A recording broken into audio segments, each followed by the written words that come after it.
No, after they lost the game.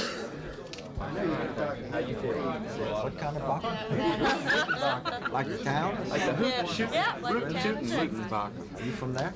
No, I'm not. I'm from right here in New Orleans. That's a German? It's French, actually. Yeah, the Vosges Mountains in southern France. Nice to see you. I never heard of it until the song came out. Then since that time I've been through that town twice.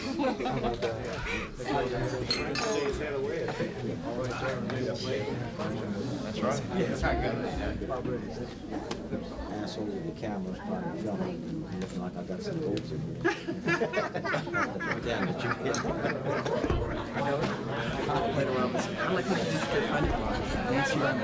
How you doing? I'm glad to see you. Did you see it? I read it. Brought it down. I read it. We got You a should have review brought me in a copy. People magazine You should today. have brought me a copy of it and autograph.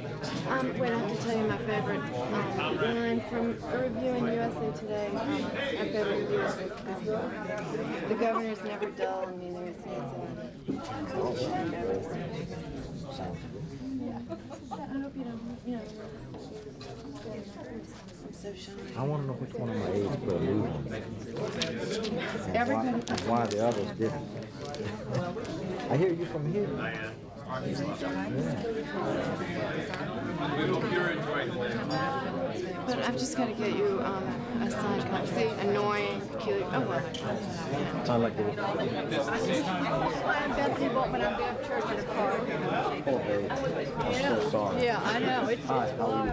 Glad to see you. Good evening. How are you? Hi, it's Bev. She's fine. We're getting ready to go on our tour all over America. We leave the Bev is the 22nd. most energetic person I've ever known. She is. Never stops.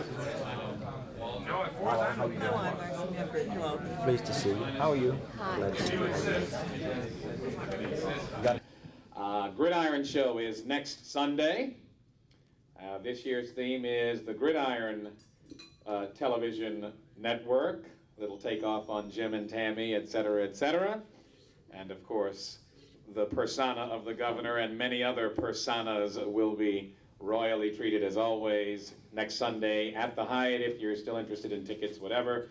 I think Gene Spivey would be the person to contact. Congress, then the governor's house several times, and the man who's asking us to send him back for an unprecedented fourth term, Governor Edwin W. Edwards.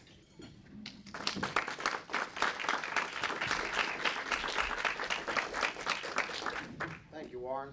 If I may digress a moment, I'd like to read briefly a book review in this week's edition of People magazine. Peculiar, annoying, insidious, shrewd, and fascinating. No, that's the description of the book, not me. This book was made to be strewn with adjectives, written by the New Orleans author whose 1985 novel, Lives of the Saints, was equally idiosyncratic. I don't know what that means. It is a semi-journalistic account of the fraud and racketeering trials of Governor Edwin W. Edwards in 1985 and 86. Semi-journalistic because Lehman adopted a bizarre impressionistic approach to describing the case. At times she seems to be borrowing from the styles of Hunter Thompson, Jimmy Breslin, Sally Quinn, Norman Mailer, Ann Landis, Damon Runyon, with an occasional touch perhaps inspired by Charlie Brown's Peanuts co-star Lucy.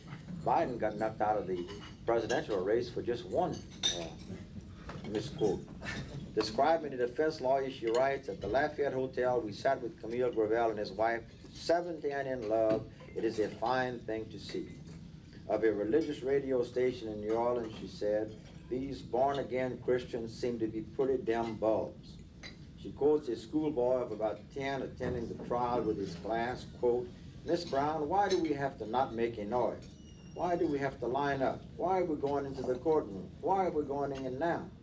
She also quotes Edwards, quote, "The truth is something that even if it doesn't seem right at the beginning, it later develops that way." Woven among such intermittently relevant passages are oblique allusions to Layman's own love life. Her coyness over this can be hard to take, and refrains that appear too often to be accidental. Here are some of the themes. There is so much human frailty floating around that it is a dramatic thing to see. In the South, you tend your own garden. You can only state the condition of the thing you love despite its flaws. You may be filled with longing and unease, but one thing you know, Miss Lehman, congratulations. She's in the audience. I don't know if the review was any more flattering to your book than your book was flattering to the trial, but I suppose we might have gone back to what Abraham Lincoln said about a book one time, that for those of you who like this kind of a book, this is the kind of book you like. I read the book, and I would commend it to you. I think it's interesting, and I think the reviewer was a little harsh. She did make a statement in there that one of my aides had put a move on him. She won't tell me which one it is because I'd like to fire the 4 that didn't. How are the sales? Well, I don't think it's doing, it's not like a big explosion or anything. I don't know how well it's doing, I just don't know. Well, after the 4th term, it'll probably pick up speed. So. You now have a vested interest in the campaign. I did not come to spend any great time talking about how great I am because you wouldn't print that. And I'm not prepared to criticize my opponents because I don't know if you'd print that either. I thought I'd just share a few thoughts with you and then open up for questions and see what's on your mind. We hear much about the educational system in Louisiana, which admittedly needs improvement, as does the educational system of California and Illinois and Colorado and New York and Florida. I have never been in a place in Louisiana and spoken to responsible public officials who did not believe that the educational system there could be better. One state has this better than another, and one has something else better than another. Some states like Tennessee and Florida managed to have governors who are very supported by the press, and the press embellishes tremendous examinations were given teachers. But the facts are, of those who are from the systems in that area, we have started to tell you that it was, in all cases, a dismal failure. Yet the former governor of Tennessee, whose hand-picked successor was badly defeated in a bid for election, still goes around the state telling people about how great the system is in Tennessee. Some news reporter in Baton Rouge wrote an article and made the blatant statement that Louisiana had the highest cancer rate in the nation. And every candidate for governor has repeated it 29 times until the National Cancer Society came out with a publication 2 weeks ago pointing out that we were actually 34th in the nation. Some candidate made a statement that we ship all of our timber and pulpwood out of the state to be processed, until I pointed out that in Bogalusa and San Francisville and Port Hudson and DeRidder and Mansfield and Jonesboro Hodge and Alexandria and Monroe, there are immense paper plants that process practically all of the pulpwood and timber cut in the state. There is a tendency on the part of the press to pick up on statements made by people too often without checking them out. And especially if it happens to be critical or damaging to the present administration. I don't know why, but I certainly recognize it, and I think many people in Louisiana do. Bobby Freeman and I had the producer of a new movie to be shot at LSU, which will generate $22 million in expenditures spent in the Baton Rouge area. I did not say it because I knew I would not be quoted, but the producer from California stood before the mics in Baton Rouge and stated forthrightly and accurately that but for my personal involvement in getting him to Baton Rouge, this $22 million movie would not have been considered for Baton Rouge. It was carefully deleted from all of the excerpts, except, I must say, in Canada, the one written by the Times-Picayune. The Baton Rouge Press, where the people will benefit from the $22 million extravaganza, carefully deleted any reference to my involvement. That, of course, has become the norm for the past 2 or 3 years, and I recognize it. I understand it, and It's something that we have to live with. It goes with the territory. But what I do not like is the repeated statements by people running for public office and parroted by members of the press and written by editorial writers about how deplorable the educational system is in Louisiana and how nothing good is happening. Because that's a disservice and a discredit to those in the system and to the people of the state. Not to me, because I'm no longer in school. I'm a proud product of the public school system, and I feel that but for a good public school system, I would not have been able to achieve the accomplishments that I have in my life, given my humble beginnings. You're sitting in this room, all of you involved in publicizing what is happening in this city. And I'll warrant that not 10% of you realize that just this month, Education Business Magazine published a list of the 40 outstanding school districts in America, and New Orleans was one of them. You're sitting in this room supposed to be aware of what's happening here because you're charged with the responsibility of disseminating information to the public. And I'll warrant that not one of you knows that New Orleans is 5th in the national ratings for the average ACT scores and 9th in the national ratings for the SAT scores. And yet 25 to 30% of the children of our state are in this one district which has achieved these national honors. Just a week and a half ago, the President of the United States awarded 370 certificates to the 370 best high schools in America. Had this state, one of 50 with the average population and geographical area, received this pro rata share, we would have been nominated for 7 such selections. We actually had 14 Louisiana schools that made the list, twice our national average. Unfortunately, the presentations were not published. 10 finalists, after being culled from thousands of other finalists, 3 of the 10 finalists were from the state of Louisiana and products of our public school system. Now that in itself, as one swallow doesn't make a summer, but it also belies the general conclusion that some people tend to bandy around, that everything is bad and nothing is good. How many of you people knew that a month and a half ago, Money Magazine published a list of the 100 best cities in America to live in? As a state of 50, we should have had 2 on the list. We had 3, including this city. Had we had none, it would have been emblazoned on the headlines of every major newspaper owned by out-of-state people in Louisiana. We are 22nd in the nation. It helps our society for whites, rich and poor, to get an education. Then why not let those black people who can afford it get an education? Remove the laws which restrain them from learning to read or write, if they can afford it. And then as the years unfolded, some additional visionary people determined, well, let's try to help blacks and poor whites to get an education because it builds our society and makes it better for everybody. And the same negative mind said, no, if they can't get it by themselves, leave them alone, let them stay in ignorance.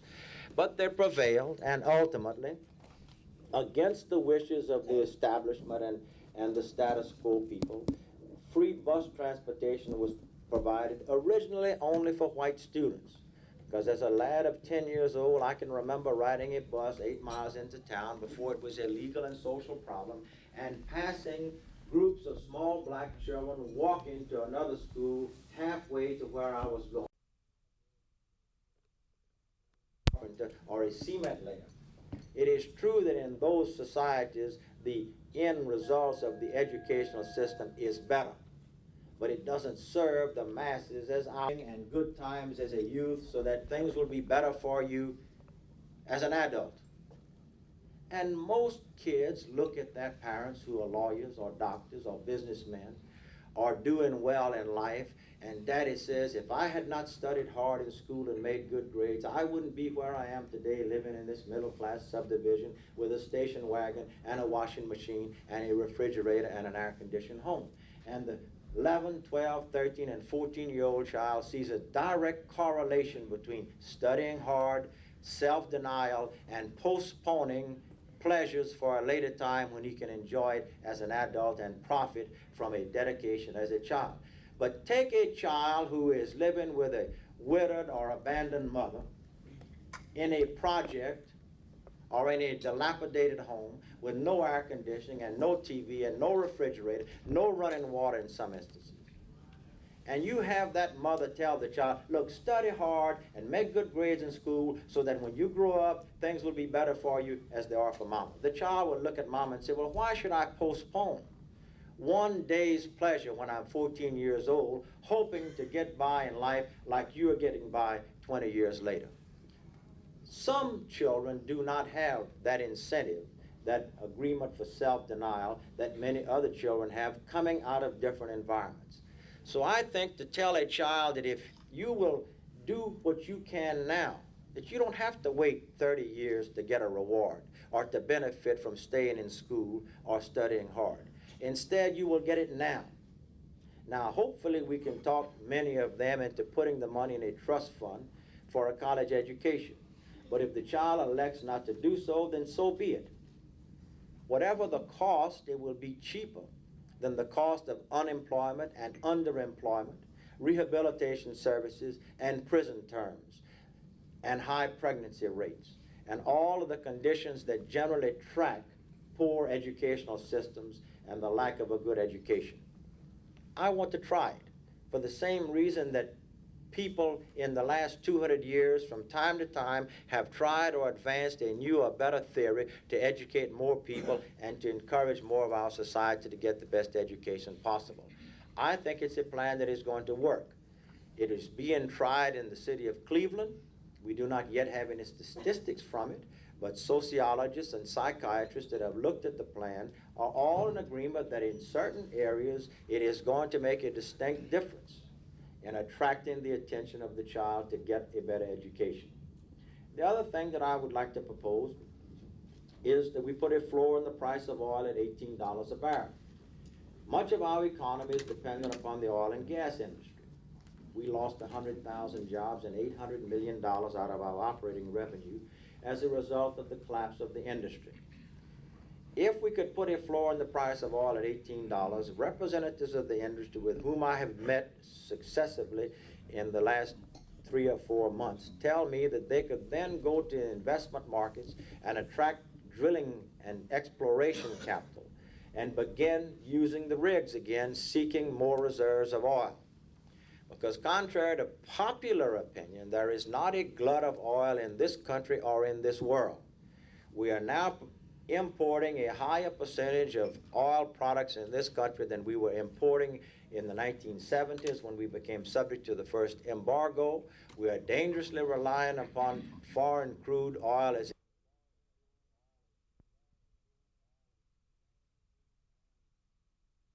spot in which I pointed out that if I were wearing a coat that was 4 sizes too big, any fool could see right away that it was too big, but few of them could repair it. All that has come out of the opposition has been criticism of me and the public general, institutions and facilities in Louisiana, with no workable plan by any of them to generate monies to solve our problems, or even in the absence of that, any workable plan to actually get jobs created now, improve the educational system now, make the environment cleaner and better now. If you have any questions, I'll be pleased to try to respond. In Sunday's paper, you were quoted as saying, we have organizations in every precinct where it is in our interest. In some areas, we are doing everything we can to keep people from voting. Could you explain what you meant by keep people from voting? Well, I certainly wouldn't want anybody who's going to vote for Jim Brown to go vote. But I was kidding. I'm sure you understand that. I don't know who those people are. Yeah, it was a statement made in jest. And if you want from now on, I'll start saying, I hereby make a statement in jest. Bum, bum, bum. But I was kidding. We are going to emphasize getting out the targeted voters that we feel will be voting for me. Governor, we have a proud tradition of very colorful campaigns, and yet this has been one of the most lackluster in a while. I wonder if you could explain why it hasn't been more colorful and when it might become more so. It isn't going to get more colorful. That's one of the reasons I decided to run. There is not a candidate out there who has a program or the courage of his convictions or the willingness to articulate the issues. It has been nothing but generic statements about I'm for a better educational system, a cleaner environment, and more jobs. When I saw that developing in early January, I made a determination at the time that in spite of the negatives that I had and the problems that I have, which I understand and I'm prepared to deal with, and I think I have dealt with in some measure, it became obvious to me that none of the other candidates were going to catch fire. Because while people do have, or there are some people who do have a dislike of me or a desire to have somebody else as governor, they're waiting for someone to convince him that he is the man, and no one has done that yet. And I think that that's proven by the fact that thousands of dollars have been spent by most of them on television and in other efforts, and none of them has really moved. None has really moved in any of the polls. They've vacillated up and down depending upon whose poll, but I don't think anybody can point to a succession of competent polls that shows a definite trend. And that's another thing that, two things that confound me about this election. One of them is all these polls that come from all these areas and from all these sources that can, for 5 times in a row, say that Billy Tozan is running 4th or last, and then all of a sudden one comes out that shows him 2nd, or that Buddy Roma is running 4th or last for poll after poll, and all of a sudden one comes out that shows him running 2nd. Very interesting. I don't know what the problem is, whether it's in the unwillingness of people to express their opinions, or whether it is a situation where they're waiting the voters or going to geographical areas. What it is, I don't know. I do know that in the Treen-Edwards election 4 years ago, there never was a poll that showed me winning by more than 5% of the vote. In the week of the election, my polls to call me from Washington, D.C., and we had a devil of a time keeping this from the press. And Flatt told me that according to his last tracking polls, the race was a dead heat. I told him he didn't know what the hell he was talking about. Treen's polls showed that I was 2% ahead of him. I actually beat him by 28 points. I have never seen polls that reflected accurately my standing in the election. There are a number of reasons for it, which I advance as theories, but not necessarily facts. And the other thing that's interesting about this election is the absence of bumper stickers. I know that between the 5 candidates, we have printed and distributed 500,000 bumper stickers. And I haven't seen 500 altogether on all the cars in the state. Have you? It is the strangest election. We cannot keep bumper stickers in our campaign headquarters, and neither can they, but nobody has the guts to put them on the cars. It's a real strange situation. What's that? Well, there's going to be a bunch of them that won't be needed.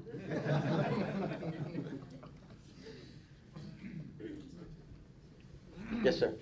It seems to me that your strategy throughout has been to group the 3 congressmen together and to heap criticism upon them. 1 good Republican and 2 bad Democrats, as you say. My question is, why do you not criticize Jim Brown, who, according to some polls, whichever you believe, is running a close second? I mean, you appear in one of his commercials. Not willing. But to his effect. And I'll tell you what, I don't want you to print this because I don't propose to get into it, but I thought it was a mistake for him to run the ad. And as a matter of fact, he told me 3 days after he was running it that he'd gotten so many complaints about it that he pulled the ad. Not because of the question of the copyright and all that, but because it left the impression of exactly what you're saying, that it indicated some kind of brother-in-law deal between us. And I thought he was making a big mistake. My daughter Vicky, who first saw the ad, was horrified, about how damaging it was. And I said, I don't think it's damaging at all. And I think Jim Brown made a serious mistake running it. I'd prefer, if you don't mind, just not publicize it. If you're going to do it. But I'm not saying it for that purpose. I'm just giving you an analysis of it. And as a matter of fact, the reaction from the public was exactly that. And he has now pulled the ad. Getting back to your question, the other 3 members of Congress, the 3 members of Congress that are running, have very bad voting records, in my judgment. They are easy targets. Jim Brown has not been in a legislative position or executive position for some time. It is more difficult to say anything about him that has any meat in it. And so I have emphasized the voting records of these three people because I have always felt that the Republican was going to end up in the runoff, and I lumped them together merely because they were being so critical of me. And had they treated me the way Jim Brown did and run a more positive campaign, I don't think I would have said anything about the two Democrats at all. Don't need to, because I don't view them as being in the runoff. If they make the runoff, if any of them make the runoff, then there'll be a different situation. At that time, their records will come into greater focus, and so would Jim Brown's. Yes, ma'am. Since so many of us are undecided about who to vote for, could you share with us who you've decided to vote for in the election, and if it is you, who's second choice?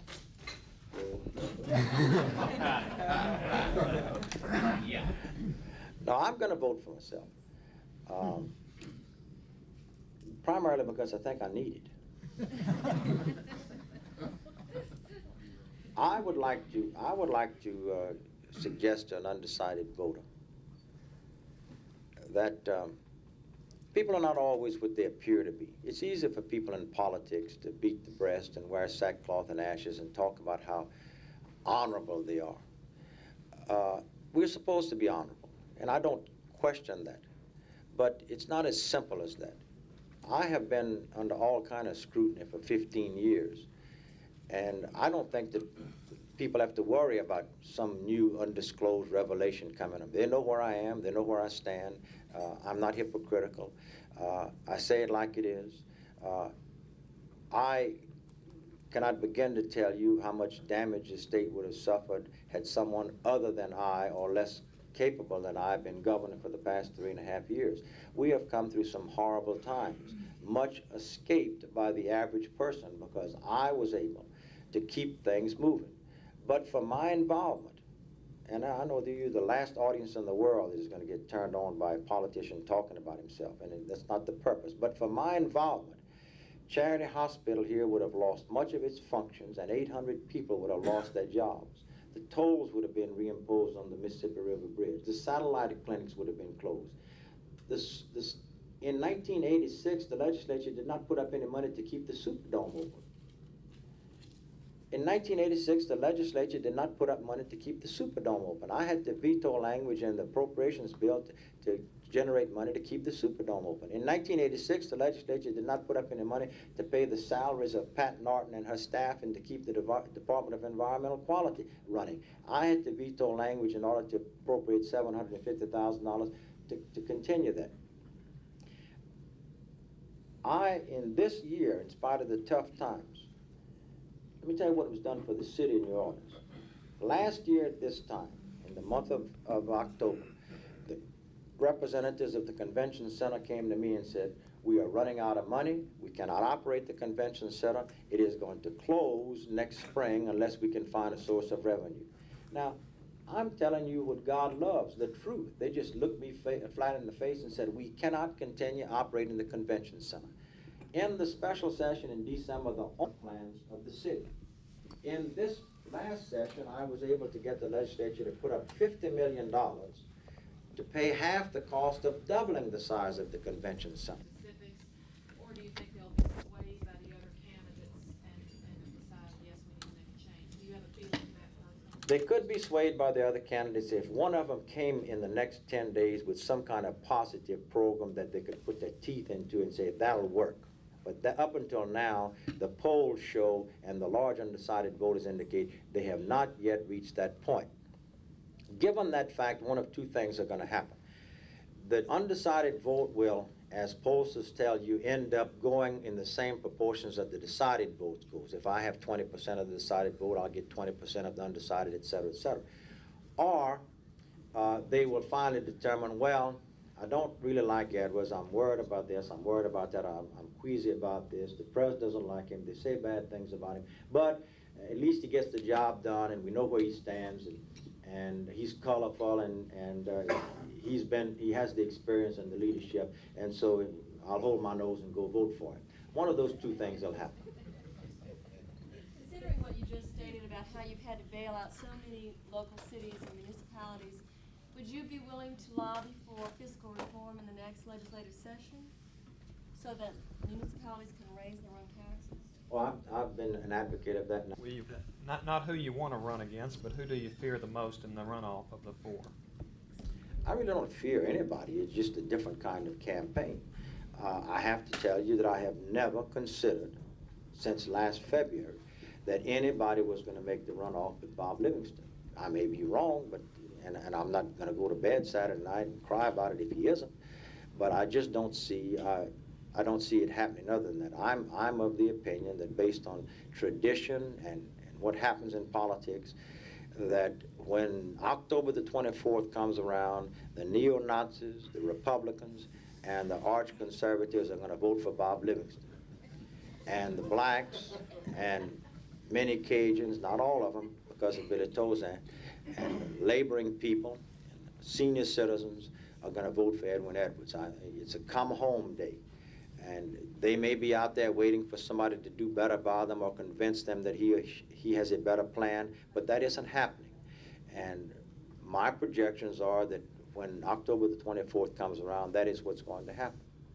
May not be, but I think that's what's going to happen. And to respond to your question further, while I don't fear anybody, and I've already done the research on all of them, I would prefer to run against one of the congressmen because they have dismal records that can be effectively used in debates and otherwise against them. But I'm prepared for whoever it is. You know, I've been in tough races before. Governor, you told us today that you are not a hypocrite. If there are hypocrites, I was being hypocritical.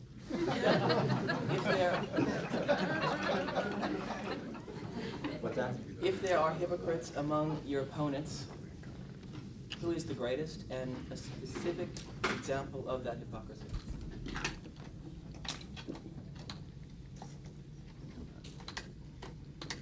Would you publish it? I'm recording. But I'll proceed. I think he wants you to publish it. Boy, I'd like to do that. I have such a good answer. If I thought he'd make the runoff, I'd sure give it to him. But I won't, because I'm convinced he won't make the runoff, and I want his supporters on my side in the next election, so I'm going to pass. But brother, after the election, you ask me again. I'm going to tell you some stuff make your hair curl.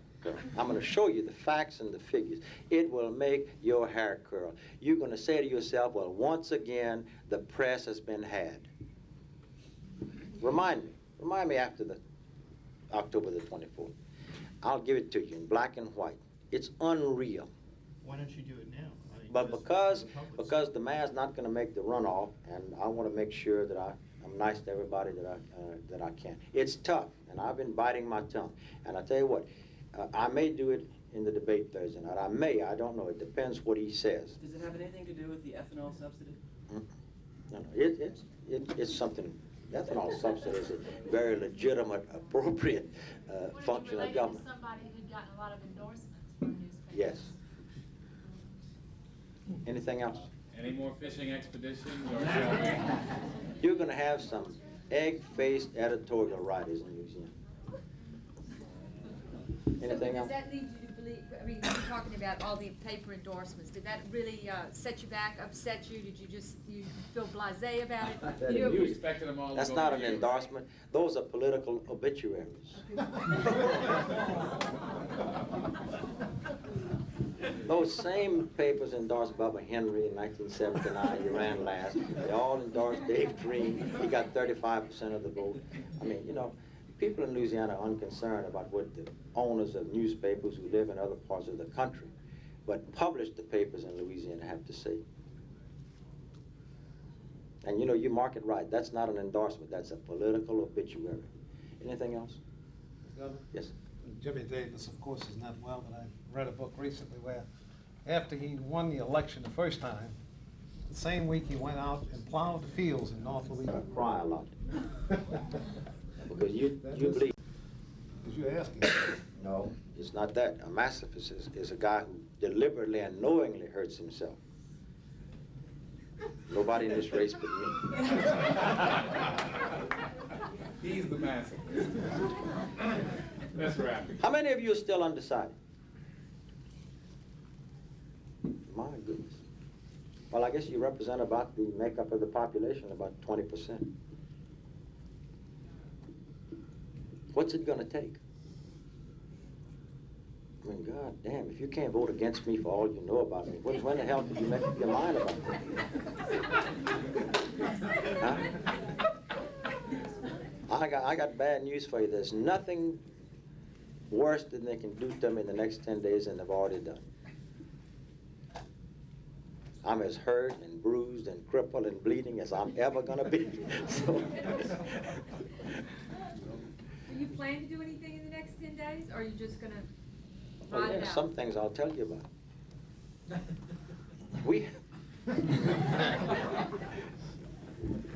I'm also going to do some things that I'm not planning. We have a giant rally scheduled for Shreveport tomorrow. We're expecting 12 to 15,000 people. On Thursday night, we have the last of the debates. On Saturday night, I have a giant rally scheduled here for the fairgrounds. The following Thursday night, which is the Thursday before the election, we have a giant last rally scheduled in Lafayette at Evangeline Downs Racetrack. And on this Wednesday night, we are in the Donaldson area for a Rosemont Plantation for a River Parish rally. And in Friday night, I have a rally scheduled in Monroe.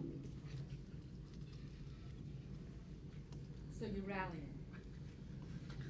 I'm rallying. Have a good day. Take care. I'll see you soon.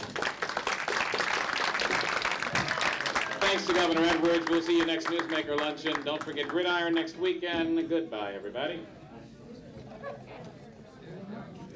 I'll give you a call. Yeah, do that. Very well. Nice to see you. No, I'll